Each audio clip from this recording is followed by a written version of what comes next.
All right. Well, Wyoming's going to start out the season off with a new offensive coordinator in Jay Johnson coming over from Michigan State. So let's get to the position that will man the helm for this new offense, and that's the quarterback. They lose last year's starter Andrew Peasley to graduation, but they do return backup Evan Svoboda, as well as Jaden Clemens and others. How did the quarterback room look in the spring, and what can we expect from them in 2024?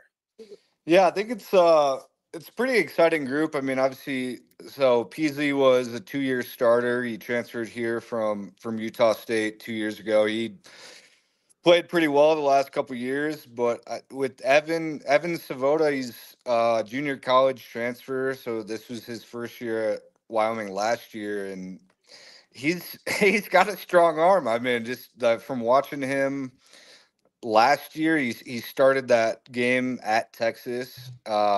Kind of did everything he needed or he was asked to do up until the fourth quarter, and then came in during the Arizona Bowl.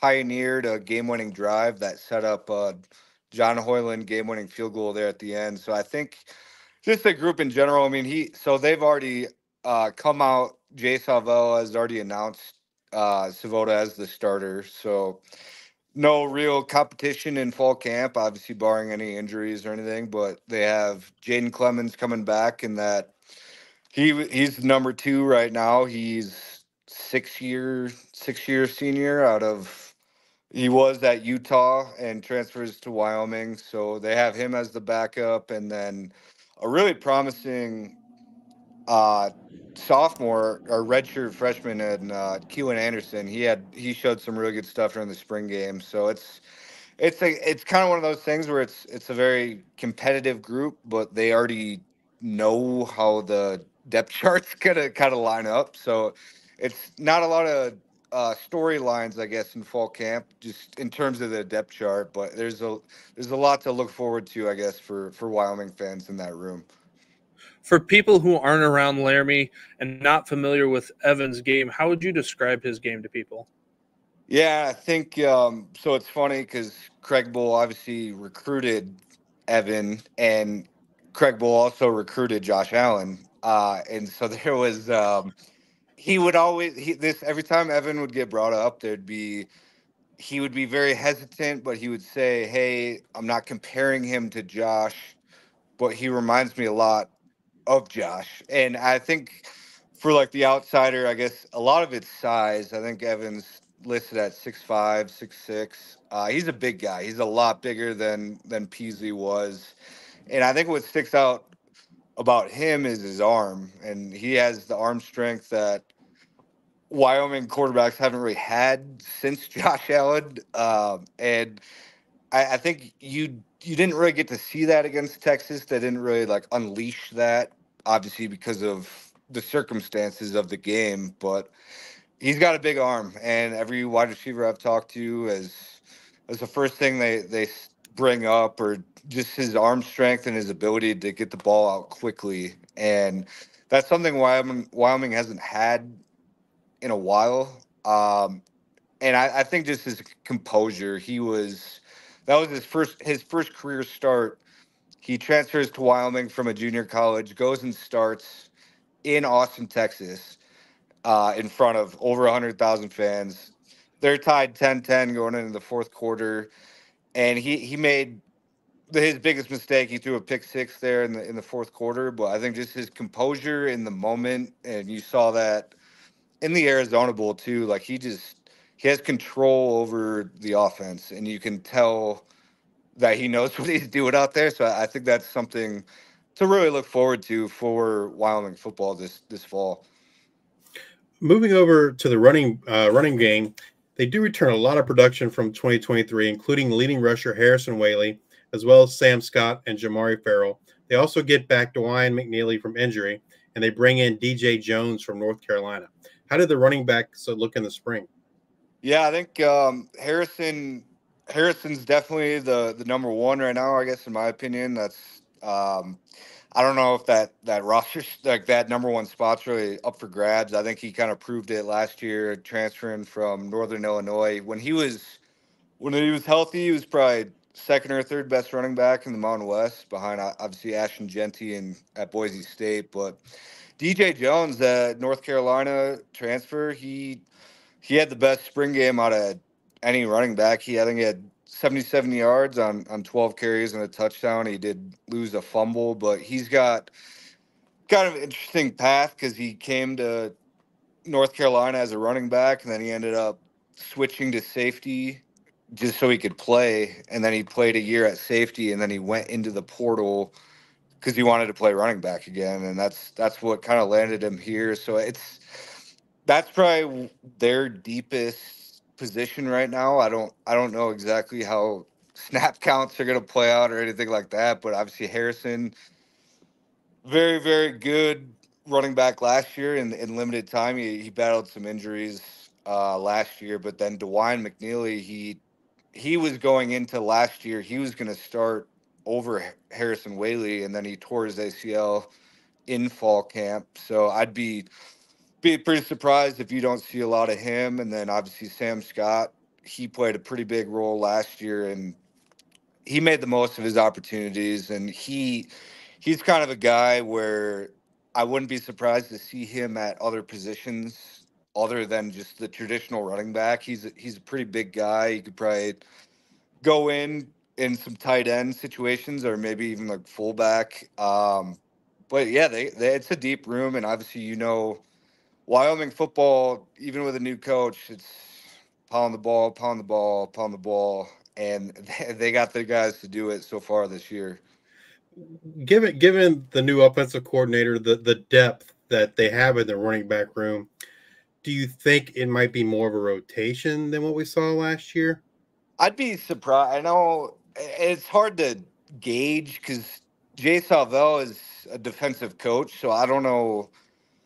I don't know what role he's going to play in the offense, I guess. But Jay Johnson, I mean, he coached Kenneth Walker.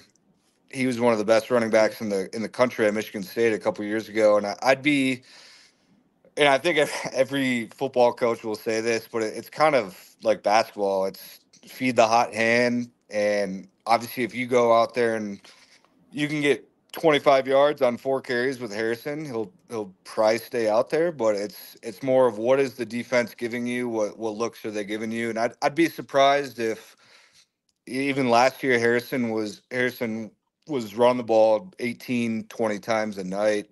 Um, and I wouldn't be shocked if he did that, but I wouldn't be shocked if they don't do that again next year, just with the weapons they have behind him.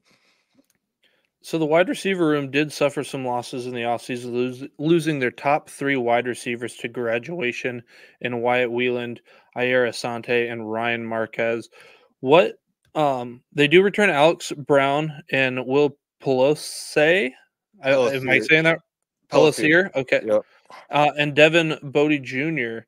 They do bring in some exciting freshmen, Chris Durr Jr. How did this group look in the spring, and who's ready to step up to lead this group in 2024? Yeah, I've been writing about this for a couple weeks now. It's the wide receiver room is it kind of the most iffy group, just not in terms of talent, just in terms of who's going to be the guy. And I think if you look at Wyoming's numbers last year, just in that receiver room, it doesn't pop out at you by any means. Like just in terms of their offense, and they didn't have that number one guy last year that was a target machine. Like a leading receiver would have 5 catches. So I think I don't know if you look at the roster. Obviously, you mentioned Alex Brown. He's 6'4". He's a big guy. He's fast. He's big, and he's due. He decided to come back. This is his 6th year in college. So he had the option to come back or not come back. So I think he's coming back pretty motivated. And Chris Durr, the freshman, he had the best spring game out of anybody. So he had 12 catches, 121 yards. I mean, it was just insane where you would do screen pass or something and it would just go for 15, 20 yards. He's just got that breakaway speed. And then another guy is Justin Stevenson, who also had a big spring game. And then Jalen Bean, he's from Garden City Community College. I don't know, Last Chance U, they were in that. that TK King, they picked him up from Texas Tech, ironically, after they beat Texas Tech last year. And Devin Body Jr., him and Ayer Asante came in together last year as transfers.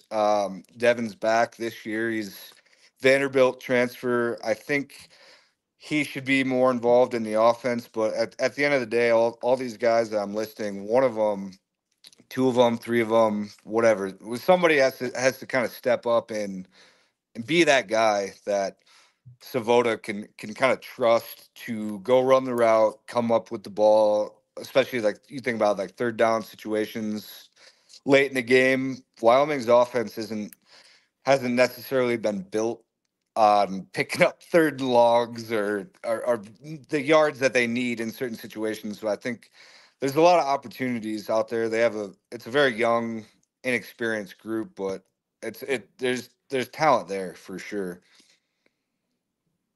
So, what kind of production maybe do we expect from Chris Durrell after that hot spring game? Do you think that can translate over? It's kind of weird because they have a rule.